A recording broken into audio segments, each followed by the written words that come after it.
আরও একটি রেসিপির সাথে হাজির হয়ে গেলাম।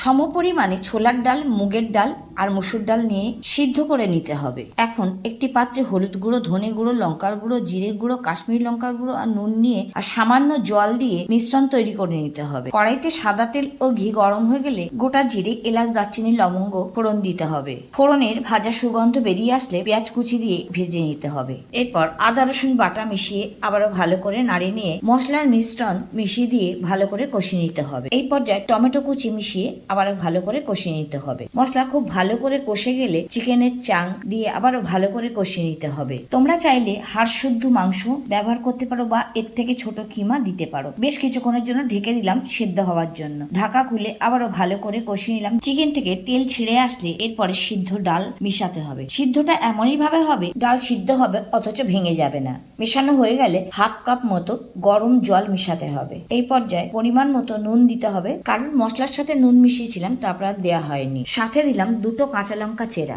এই পর্যায়ে কিছুটা কাসুরি মেথি ছড়িয়ে দিলাম। ভাজার কোনো দরকার নেই, 5 মিনিট ঢাকা দিয়ে রাখতে হবে। ঢাকা খুলে একটু নাড়াচাড়া করে এবার পরিমাণ মতো চিনি আর গরম মশলা গুঁড়ো মিশিয়ে দিতে হবে। এরপর ধনে পাতা কুচি ছড়িয়ে একটু নাড়িয়ে দিয়ে সামান্য ঘি দিয়ে দিলেই তৈরি হয়ে যাবে আজকের রেসিপি মুর্গ পাকওয়ান। রেসিপিটা ভালো লাগলে লাইক, শেয়ার, কমেন্ট করতে ভুলো না। আসছি আবার নতুন রেসিপি নিয়ে। চ্যানেলটি সাবস্ক্রাইব করে পাশে থেকো।